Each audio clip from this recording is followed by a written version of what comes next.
And so now I'm going to bring Martha Brooks to the stage, our own fellow member. And Martha is leading just a phenomenal work here. We're so excited to make this announcement today. So Martha, go ahead and tell us what you're doing. Thanks, President Cannon. So first of all, I want to say I'm not leading it. A whole bunch of us are doing it. And the real people that get the credit, you'll hear about it in a second. I'm just the voice today, and I'm honored to do so.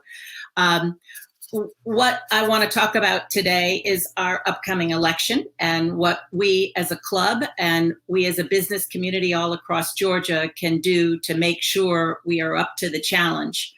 I think we're looking at an unprecedented challenge to give an election that is both accessible to all and effective, and to do that in the midst of a pandemic and what is, I truly believe, will be an anticipated historic voter turnout. I think the numbers we're forecasting are 5.6 million voters, which is 1 million more than voted in June, when we really kind of dropped the ball as a state. We had 234 precincts that had to stay open late. We had lots of people who gave up in voting.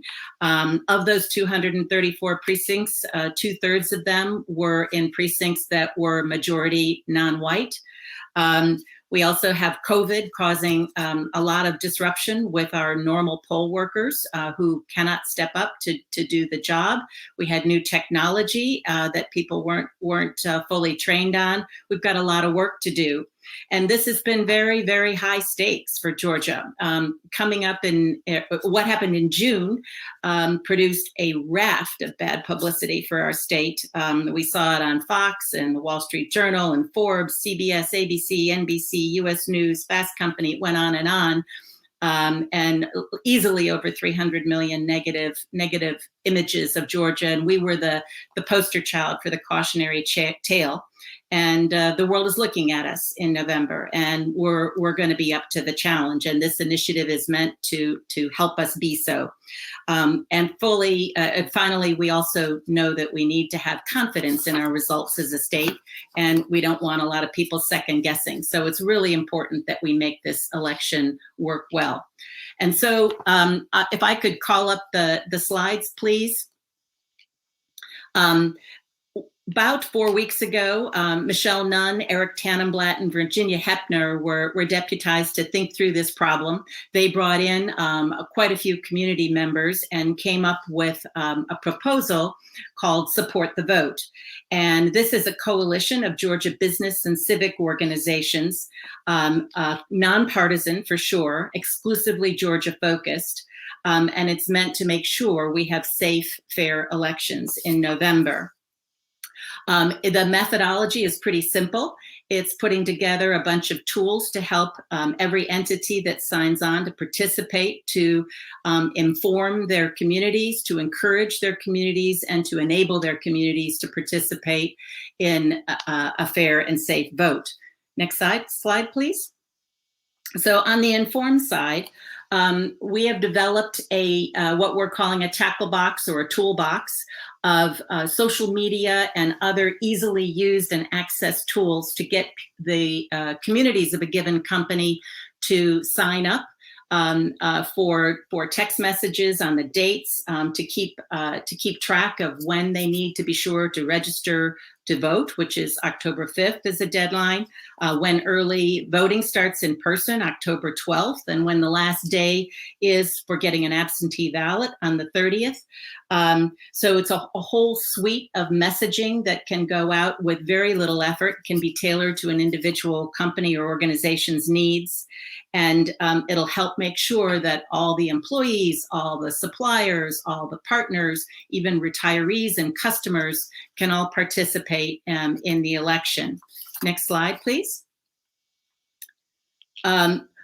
We also have information about how we can register for early voting and how to make that easy.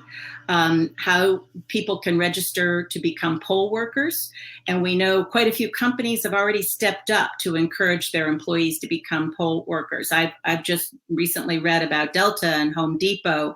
And of course, the Metro Chamber has a massive initiative to help companies promote the idea of having their technology-enabled, younger, healthy workers become poll workers to make sure it can go off well.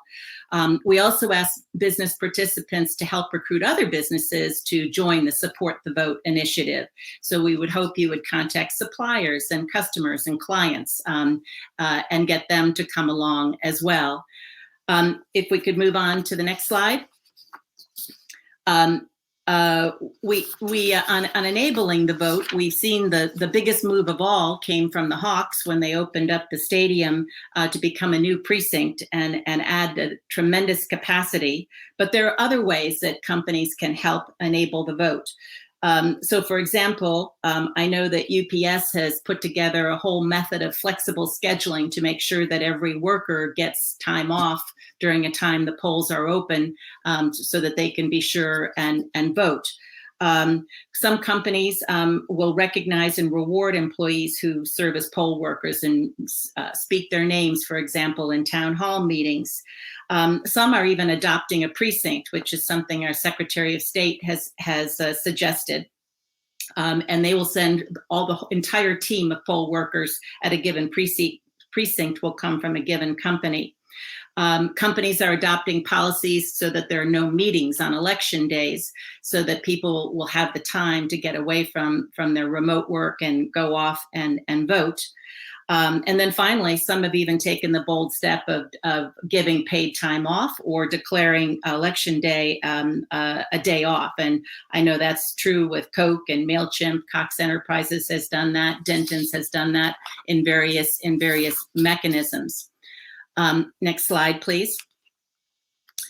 So there are lots of different ways to participate. What this initiative is essentially a menu and a set of easy tools for companies to use to participate and make sure that they're out in front on supporting the vote in Georgia.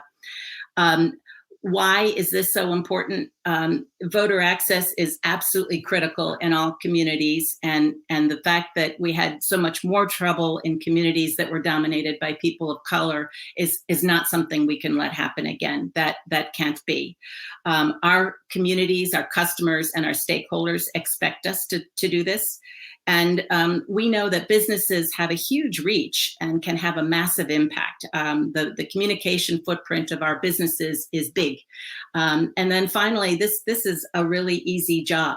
It demonstrates your corporate social responsibility. It fosters employee engagement and civic engagement, and it's great PR. Next slide, please. So what we are looking at here is to try and get as many of the companies represented by our Rotary Club, let's say 90% of the companies represented by our Rotary Club, involved and on board with this set of initiatives by September 25th.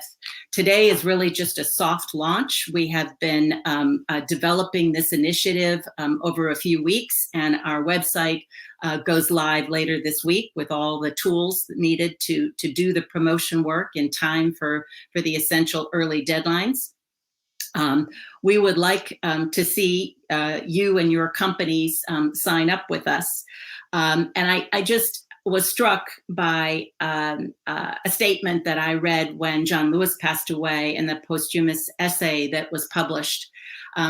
He said something that really hit me, and it was, democracy is not a state, it is an act, and each generation must do its part. So this is us as Rotarians doing our part, motivating our business and other communities to do their part.